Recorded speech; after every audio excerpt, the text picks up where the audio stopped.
Good morning प्यारे विद्यार्थियों। आज अपन एक नया लेसन शुरू करते हैं।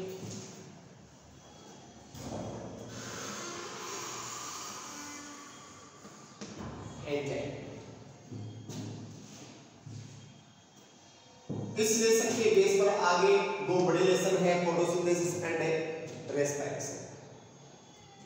तो एंजाइम से पहले आपके पास दो शब्द आते हैं बेटा। एक शब्द आता है रासायनिक अभिक्रिया। रासायनिक अभिक्रिया का अर्थ क्या है? तो किसी पदार्थ में क्या होना, रासायनिक परिवर्तन होना, ये क्या कराता है? रासायनिक अभिक्रिया। एंजाइम शुरू करने से पहले आपके पास शब्द आता है रासायनिक अभिक्रिया। और रासायनिक अभिक्रिया का अर्थ क्या है? किसी पदार्थ में रासायनिक परिवर्तन का होना ही क्या कराता है? रासायनिक अभिक्रिया। अब इस रासायनिक अभिक्रिया में भाग लेने वाले जो क्रियाकारक वे क्रियाफल है, उनको प्रतीक व अणुसूत्र के रूप में दर्शाता क्या कहलाता है? रासायनिक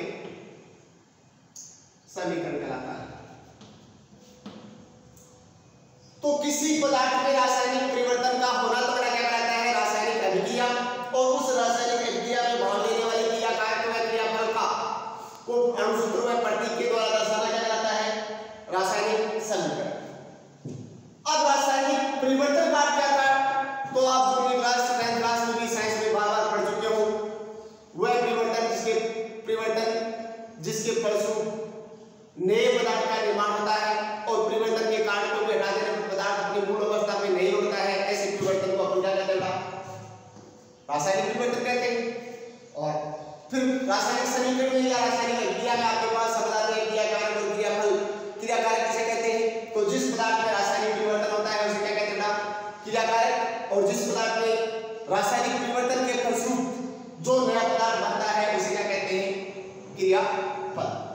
तो रासायनिक अभिक्रिया का क्या हो गया?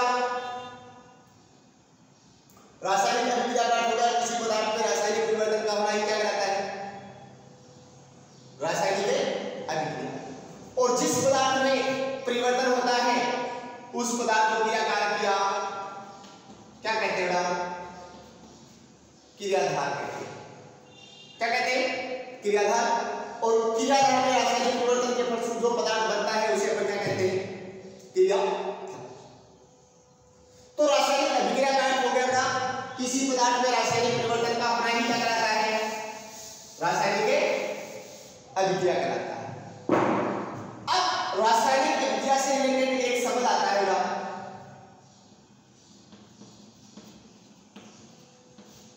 उत्प्रेरक या कैटलिस्ट। वह पदार्थ जो रासायनिक अभिक्रिया के वेग को क्या कर देता है?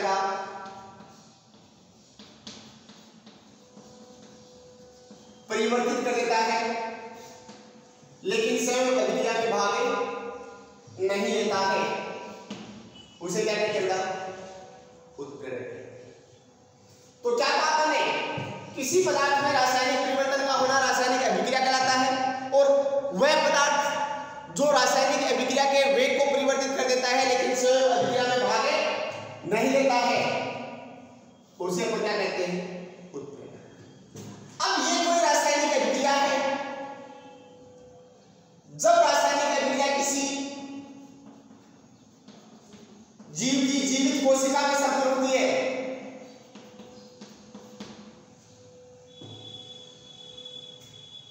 तो उस रासायनिक अभिक्रिया को क्या कहते हैं?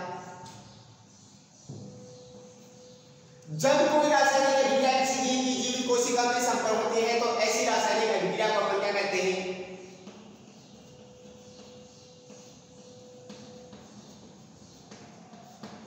क्या कहते हैं? जैविक। तो रासायनिक अभिक्रिया जब किसी जीवित कोशिका में संपन्न होती है तो ऐसी रासायनिक अभिक्रिया को क्या कहते हैं? जैविक अभिक्रिया। और जीवित कोशिका में संपन्न होने वाली इन जैविक क्रियाओं को मूल रूप से कितने पार्ट्स में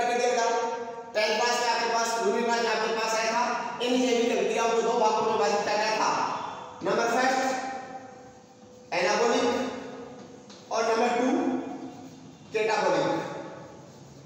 अब एनाबोलिक किसे कहा जाता है? तो वह जैविक अभिक्रिया जिसमें छोटे छोटे अणु आपस में जुड़कर बड़े अणु का निर्माण करते हैं, जिसमें ऊर्जा की आवश्यकता होती है, तो ऐसी जैविक अभिक्रिया को क्या कहते हैं? एनाबोलिक। और दूसरा कैटाबोलिक किसे कहा था? जब कोई जैविक वह जैविक अभिक्रिया जिसमें कोई बड़ा अणु किसमें टूटता है बेटा? छोटे अणु में टूटता है, तो ऐसी रासायनिक जैविक अभिक्रिया को अपन क्या कहते हैं? कैटाबोलिक। कैटाबोलिक और एनाबोलिक दोनों प्रकार की जैविक अभिक्रिया को सामान्य रूप से क्या कहते हैं बेटा? मेटाबॉलिक रिएक्शन कहते हैं। क्या कहते हैं बेटा? Metabolic reaction. अब किसी कोशिका में मेटाबॉलिक रिएक्शन को उत्प्रेरित करने वाला जो उत्प्रेरक है या जो जैव उत्प्रेरक है, उस जैव उत्प्रेरक को ही क्या कहते हैं बेटा? एंजाइम। तो उससे बात क्या कैसे याद रखोगे? रासायनिक अभिक्रिया का क्या है? किसी पदार्थ में रासायनिक परिवर्तन का होना ही क्या कहलाता है? रासायनिक अभिक्रिया। अब रासायनिक अभिक्रिया में जिस पदार्थ में रासायनिक परिवर्तन होता है उसे हम क्या कहते हैं? क्या नाम दिया? क्रियाधार। और रासायनिक परिवर्तन के फलस्वरूप जो पदार्थ बनता है उसे मैंने क्या नाम दिया? क्रियाफल। अब क्रियाधार व क्रियाफल को अणुसूत्र व प्रतीक के रूप में लिखना क्या कहलाता है? रासायनिक समीकरण। अब जब कोई रासायनिक अभिक्रिया किसी जीवित कोशिका में संपन्न होती है, तो ऐसी रासायनिक अभिक्रिया को अपन क्या कहते हैं बेटा? जैविक अभिक्रिया। क्या कहते हैं? जैविक अभिक्रिया। अब ये जैविक अभिक्रिया कितने प्रकार की होती है बेटा? दो प्रकार की। Number first anabolic and number second कौन सी? कैटाबॉलिक। एनाबॉलिक का क्या था?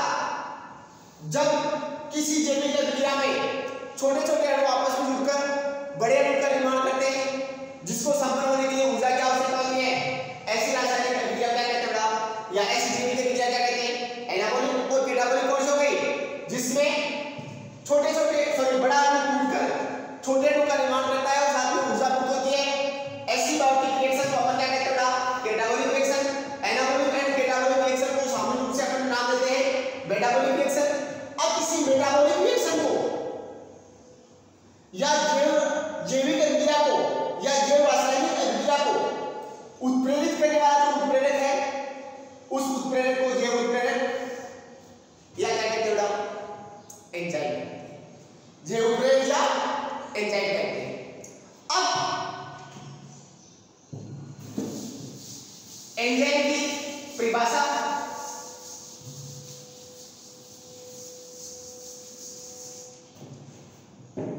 तो एंजाइम की दो परिभाषा याद रखिएगा। नंबर फर्स्ट, वह कोई पदार्थ जो जैविक अभिक्रियाओं को उत्प्रेरित करता है उसे क्या कहते हैं? या वह पदार्थ जो जैविक अभिक्रिया के वेग को परिवर्तित करता है उसे क्या कहते हैं? एंजाइम।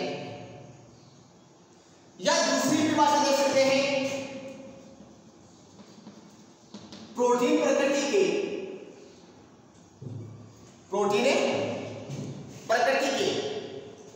वे कार्बनिक पदार्थ जो जीवित कोशिकाओं में जैविक अभिक्रियाओं को उत्प्रेरित करते हैं उसे क्या कहते हैं? एंजाइम कहते हैं। क्या कहते हैं? एंजाइम। तो एंजाइम का क्या हो गया? जैविक अभिक्रियाओं को उत्प्रेरित करने वाला उत्प्रेरक ही क्या कहलाता है? जैव उत्प्रेरक या एंजाइम। अब जैव उत्प्रेरक किसका बनाता था? इसकी प्रकृति क्या होती है? प्रोटीन प्रकृति की। इसलिए दूसरी परिभाषा क्या निकाली? प्रोटीन प्रकृति के वे कार्बनिक पदार्थ जो रासायनिक अभिक्रिया जैविक अभिक्रिया को उत्प्रेरित करते हैं, उत्प्रेरित करना मतलब उसके वेग में परिवर्तित करते हैं, उन्हें अपन क्या कहते हैं? एंजाइम। अब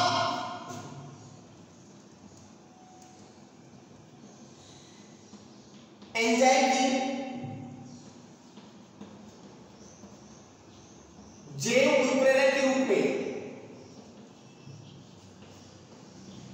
सबसे पहले पहचान क्या कहें एंजाइम के संदर्भ में जैव उत्प्रेरक के रूप में एंजाइम की सबसे पहले पहचान बर्जीलियस नामक वैज्ञानिक ने की थी। तो क्या कहा करें एंजाइम क्या होगा, एंजाइम का अर्थ है जैव उत्प्रेरक के रूप में एंजाइम की पहचान सबसे पहले किसने की थी, बर्जीलियस नामक साइंटिस्ट ने। उसके पश्चात जेबी सुमनर नामक वैज्ञानिक ने, जेबी सुमनर नामक वैज्ञानिक ने यीस्ट सेल से, यीस्ट फंजाई से, यीस्ट कवक से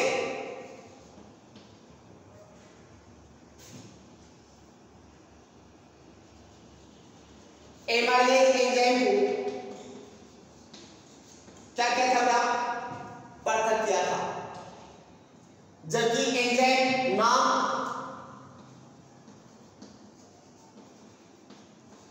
स्टेनले कुहने नामक वैज्ञानिक के द्वारा दिया गया था। उसके पश्चात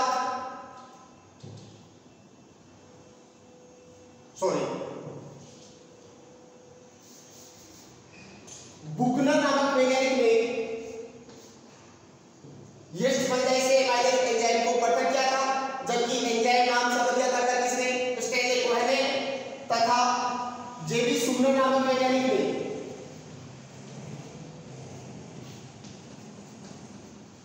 जेबी सुमनर नामक वैज्ञानिक ने सबसे पहले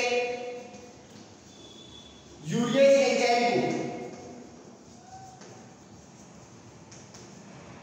क्रिस्टल के रूप में पृथक किया था। अब यहां अपने पास एंजाइम की परिभाषा क्या है, प्रोटीन प्रकृति के वे कार्बनिक पदार्थ। इसका मतलब एंजाइम किसके बने होते हैं, प्रोटीन के बने। तो प्रोटीन प्रकृति के वे कार्बनिक पदार्थ जो जैविक अभिक्रिया को उत्प्रेरित करते हैं उसे एंजाइम कहते हैं। अब एंजाइम की जैव उत्प्रेरक के रूप में सबसे पहले पहचान बर्जीलियस ने की, जबकि बुकनर नामक साइंटिस्ट ने यीस्ट फंजाई से एमाइलेज एंजाइम को पृथक किया था। एंजाइम शब्द किसके द्वारा दिया गया है, स्टेनले कुहने द्वारा। जबकि जेबी सुमनर नामक वैज्ञानिक ने यूरियस एंजाइम को किसके रूप में पृथक किया था, क्रिस्टल के रूप में पृथक किया था। उसके पश्चात जेबी सुमनर कोमा नॉर्थरोप नामक वैज्ञानिक ने सबसे पहले एंजाइम की प्रोटीन प्रकृति की क्या की थी, पहचान की थी, जिसके लिए जेबी सुमनर व नॉर्थरोप को कौन सा प्राइज मिला था, नोबेल प्राइज मिला था। लेकिन उसके पश्चात सेट व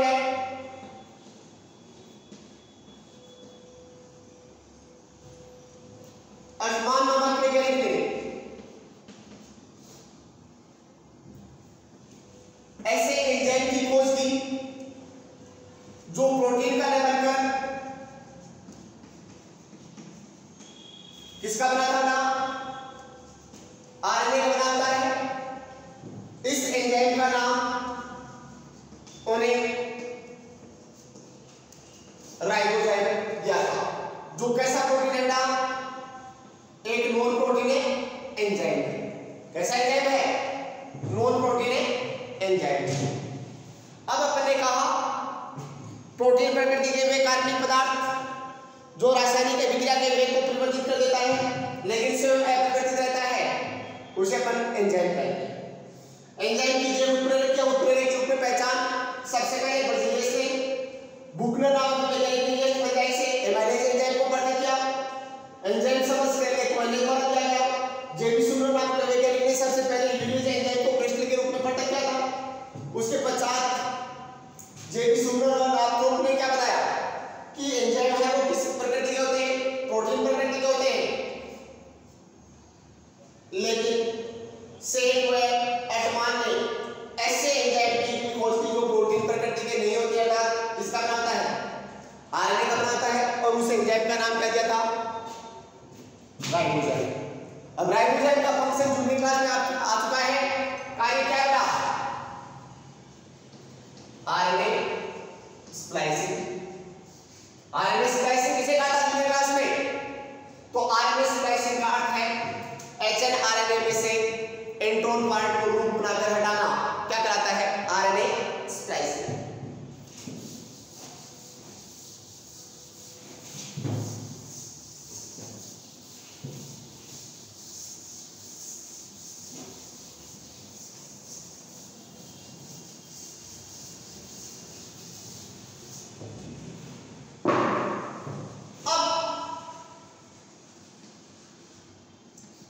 structure of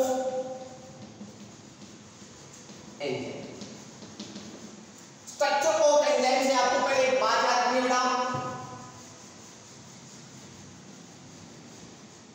all enzyme is protein but all protein not enzyme. सभी एंजाइम प्रोटीन है लेकिन सभी प्रोटीन एंजाइम में नहीं है। इसका मतलब क्या हुआ बेटा? ऑल एंजाइम इज प्रोटीन, इसका मतलब जितने भी एंजाइम हैं वो किसके बने हैं? प्रोटीन के बने हैं, लेकिन सभी प्रोटीन किसका कार्य नहीं करते हैं? एंजाइम का कार्य नहीं करते हैं।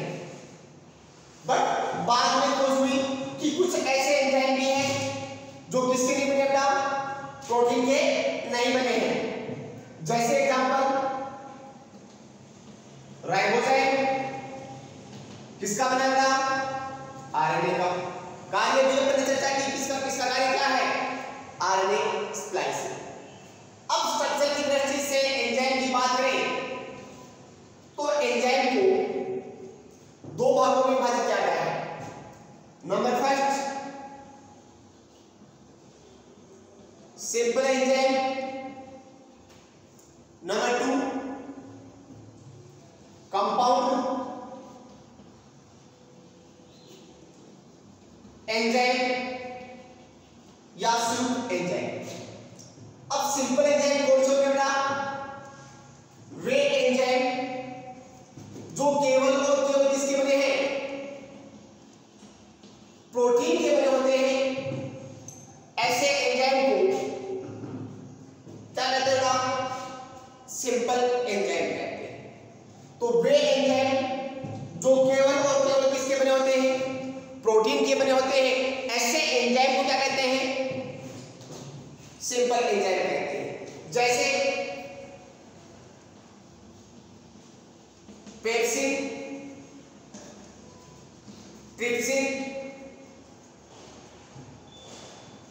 यूरिएज, ये ऐसे एंजाइम है बेटा जो केवल और केवल किसके बने होते हैं? प्रोटीन के बने होते हैं। दूसरा आपके पास आ रहा है कंपाउंड एंजाइम। कंपाउंड एंजाइम कौन से होंगे बेटा? तो वे एंजाइम जिनमें एंजाइम की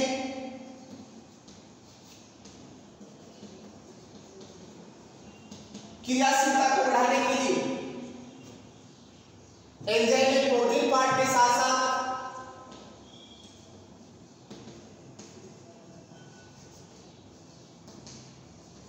एंजाइम की क्रियाशीलता बढ़ाने के लिए कौन सा पार्ट जुड़ा रहता है? नॉन प्रोटीन पार्ट जुड़ा रहता है। ऐसे एंजाइम क्या कहते हैं? Compound enzyme. तो कंपाउंड एंजाइम कौन से होंगे बेटा? वे एंजाइम जिनमें प्रोटीन एंजाइम की क्रियाशीलता बढ़ाने के लिए प्रोटीन पार्ट के साथ साथ क्या जुड़ा रहता है? नॉन प्रोटीन पार्ट जुड़ा रहता है। ऐसे एंजाइम क्या कहते हैं? Compound enzyme. अब कंपाउंड एंजाइम का दूसरा नाम है ना होलो एंजाइम। अब कंपाउंड एंजाइम को अपन दूसरा नाम देते हैं होलो एंजाइम। तो होलो एंजाइम का क्या हो गया?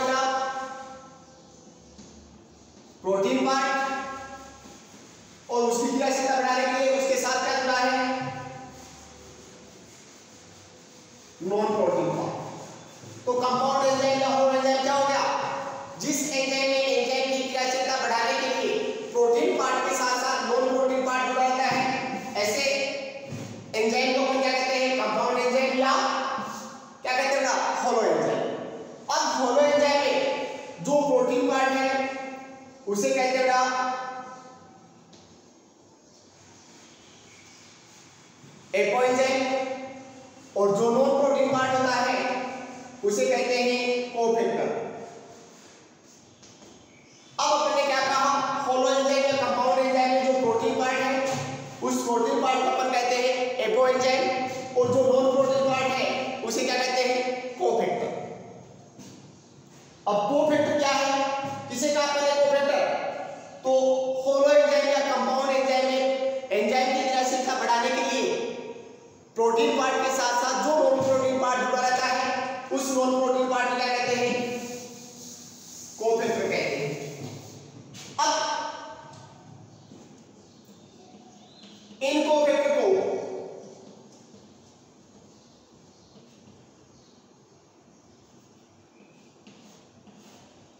तीन भागों में विभाजित किया गया है।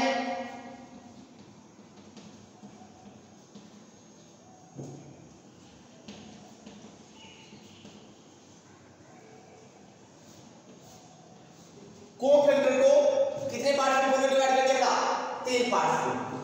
Number first prosthetic group, number two coenzyme और number three metal ion activator या हिंदी में सक्रियक। अब अपने कहा कि होलो एंजाइम में प्रोटीन पार्ट के साथ क्या जुड़ा बेटा, नॉन प्रोटीन पार्ट जुड़ा है। अब जो नॉन प्रोटीन पार्ट है वो किस लिए जुड़ा रहता है, एंजाइम की क्रियाशीलता को बढ़ाने के लिए।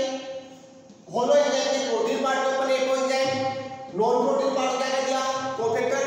अब कोफैक्टर को कितने पार्ट में डिवाइड कर दिया, तीन part. Number first prosthetic group, जब एपो एंजाइम के साथ या प्रोटीन होलो एंजाइम या सिंपल एंजाइम के प्रोटीन पार्ट के साथ नॉन प्रोटीन पार्ट क्या होगा, कोई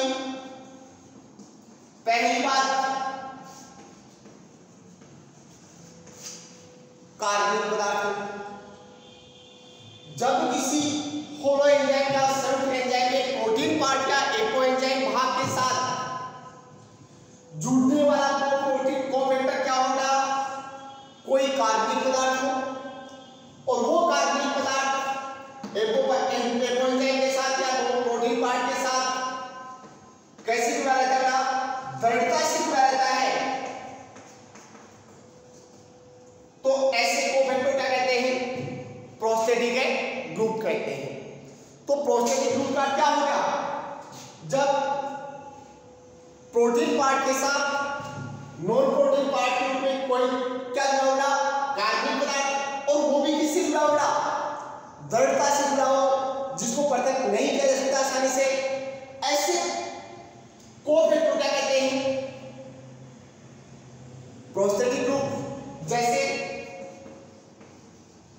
साइटोक्रोम, अब यहां साइटोक्रोम कौन से कोफैक्टर का कार्य करता है, प्रोस्थेटिक ग्रुप का कार्य करता है। दूसरा है कौन सा, कोएंजाइम। जब प्रोटीन पार्ट के साथ नॉन प्रोटीन पार्ट के रूप में कोफैक्टर पुनः क्या होगा, कोई कार्बनिक पदार्थ हो, यानी कि नॉन प्रोटीन पार्ट पुनः क्या हो, कोई कार्बनिक पदार्थ हो, लेकिन प्रोटीन पार्ट के साथ दृढ़ता से नहीं जुड़ेगा, ढीले डालेगा, लूजली अटैच्ड हो, तब ऐसे कार्बनिक पदार्थ युक्त कोफैक्टर को क्या कहते हैं, कोएंजाइम कहते हैं। तो मतलब क्या होगा, जब प्रोटीन पार्ट के साथ नॉन प्रोटीन पार्ट कोई कार्बनिक पदार्थ हो और प्रोटीन पार्ट के साथ लूजली जुड़ा हो, तब ऐसे कोफैक्टर क्या कहते हैं, कोएंजाइम। जैसे एनएडी, एनएडी क्या है, आगे वाले लेसन में पढ़ेंगे। ये किसका कार्य करते हैं, कोएंजाइम का कार्य करते हैं। और तीसरा है मेटल आयन एक्टिवेटर या सक्रियक। मेटल आयन एक्टिवेटर या सक्रियक का क्या है, जब कोफैक्टर के रूप में कोई अकार्बनिक पदार्थ या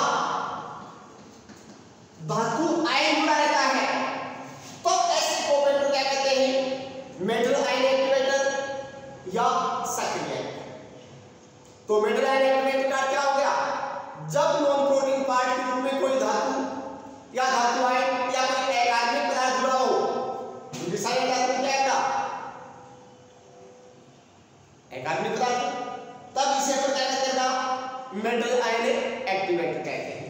अब इस प्रकार आपके पास स्ट्रक्चर के बेस पर एंजाइम दो प्रकार के होंगे, सिंपल एंजाइम, होलो एंजाइम।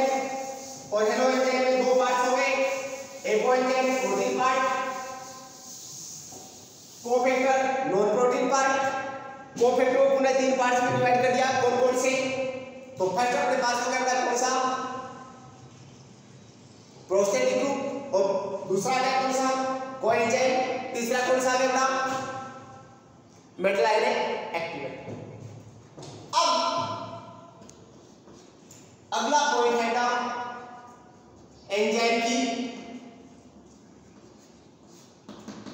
विशेषता। एंजाइम की विशेषता। अब सबसे पहला पॉइंट याद रखना है, सभी जीवित कोशिका में एंजाइम पाते हैं, लेकिन सभी जीवित कोशिकाओं में सभी एंजाइम का समान रूप से वितरण नहीं होता। अब जो कोशिका जिस कार्य में क्या कर रही है, भाग लेती है, उसी से संबंधित एंजाइम उस कोशिका में पाए जाते हैं। जैसे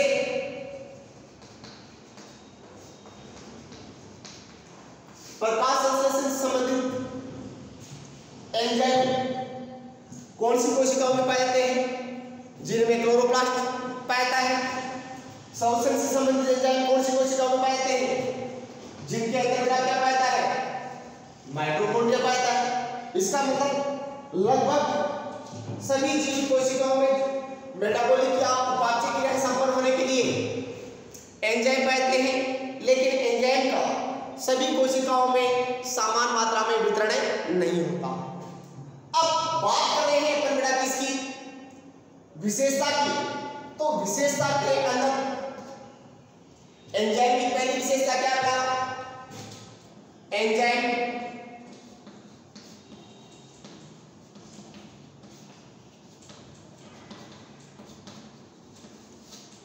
किस प्रकृति के होते हैं? तो एंजाइम प्रोटीन प्रकृति के होते हैं।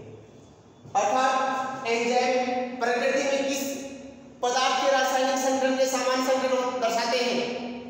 तो प्रोटीन के समान रासायनिक संगठन दर्शाते हैं। अब प्रोटीन प्रकृति के हैं, प्रोटीन किसका पदार्थ? एमिनो एसिड का पदार्थ।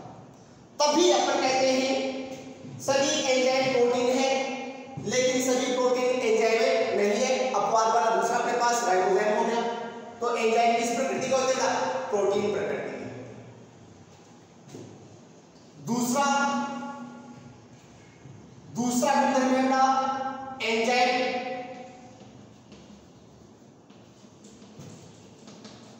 कोलोइडी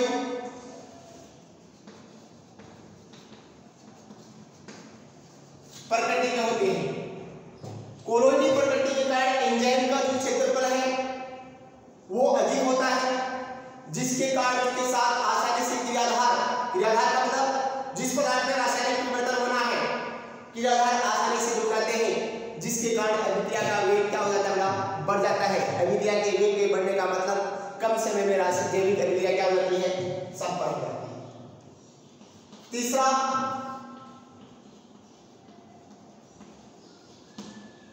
एंजाइम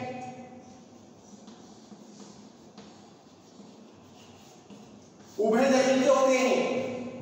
उभयधर्मी का क्या है? एंजाइम अम्लीय और क्षारीय दोनों माध्यम में क्या कर सकते हैं? कार्य कर सकते हैं। क्यों कर सकते हैं? क्योंकि एंजाइम किसके बने हैं? एमिनो एसिड के, और एमिनो एसिड में कार्बोक्सिल ग्रुप एंड एमीन दोनों ग्रुप पाए जाते हैं, जिसके कारण एंजाइम उभयधर्मी के प्रकृति के होते हैं। नंबर 4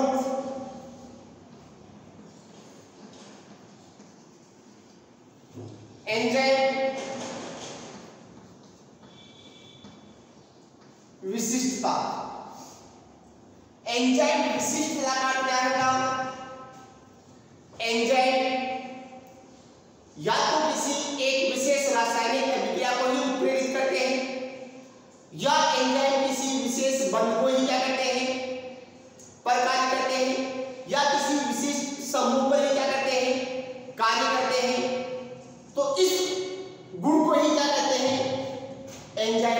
विशिष्टता।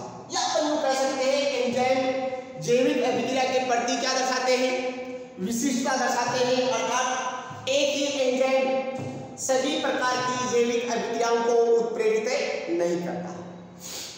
इस गुण को ही क्या कहते हैं, एंजाइम विशिष्टता। अब एंजाइम विशिष्टता को चार भागों में क्या क्या करना, विभाजित करना है। नंबर फर्स्ट, निरपेक्ष विशिष्टता।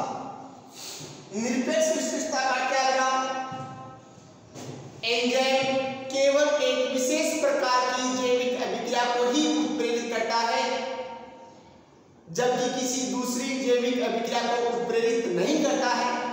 तो एंजाइम के इस विशेष गुण को अपन क्या कहते हैं, निरपेक्ष विशिष्टता कहते हैं। अब देखो जैसे यूरियज एंजाइम है, ये केवल किसका अपघटन करता है, यूरिया का ही जब अपघटन करता है, किसी दूसरी रासायनिक अभिक्रिया को ये उत्प्रेरित नहीं करता है। तो जब एंजाइम किसी विशेष रासायनिक अभिक्रिया को ही क्या करता है, उत्प्रेरित करता है, किसी दूसरी रासायनिक अभिक्रिया को उत्प्रेरित नहीं करता है, तो एंजाइम के इस विशेष गुण को क्या कहते हैं, निरपेक्ष विशिष्टता। नंबर 2,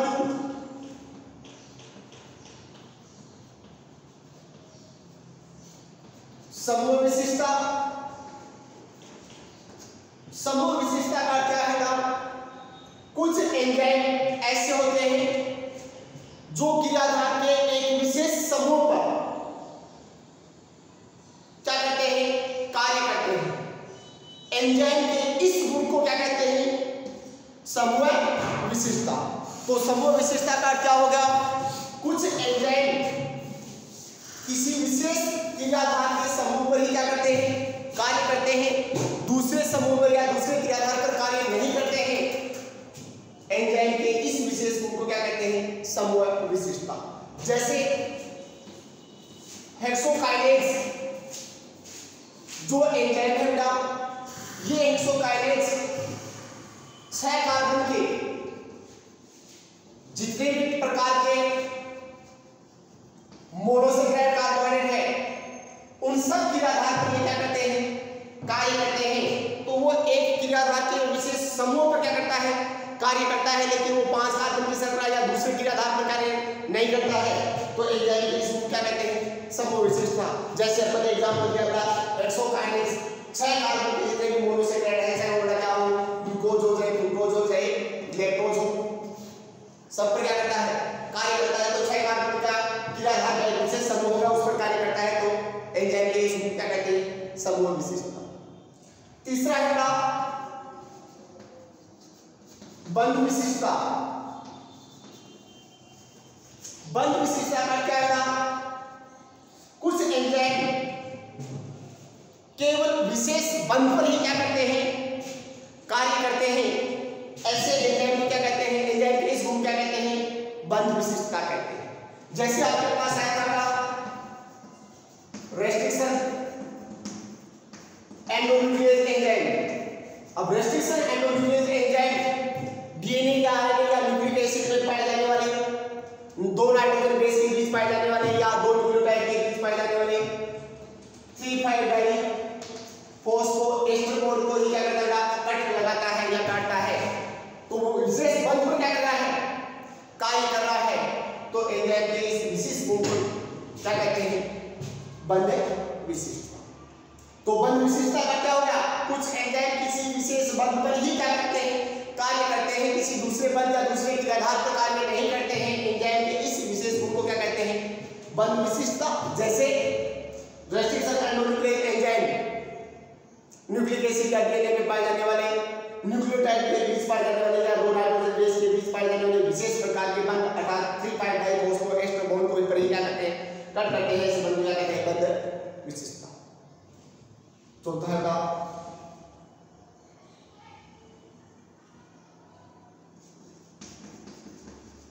त्रिविमीय विशिष्टता। त्रिविमीय विशिष्टता का क्या है, कुछ एंजाइम एक विशेष त्रिविमीय या स्टीरियो आइसोमर पर कार्य तो करते हैं, लेकिन उसके दूसरे आइसोमर या समायुक्त पर कार्य नहीं करता। जैसे कोई एंजाइम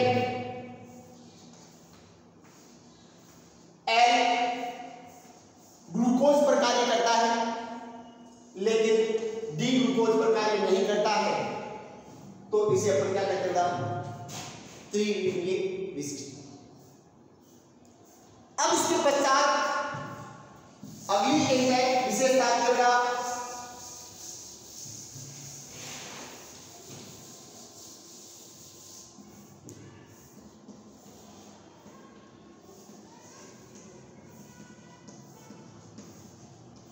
एंजाइम ऑप्टिमम या एंजाइम इष्टता। एंजाइम इष्टता का अर्थ क्या है?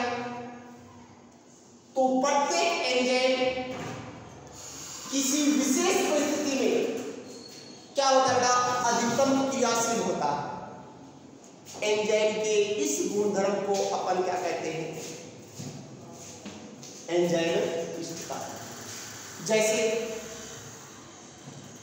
प्रत्येक एंजाइम 20 से 35 डिग्री सेल्सियस तापमान पर अधिकतम क्रियाशील होता है। प्रत्येक एंजाइम 5 से 7.5 pH पर अधिकतम क्रियाशील होता है। एंजाइम का ये विशेष गुण क्या करा है? एंजाइम ऑप्टिमा या एंजाइम। थैंक्स।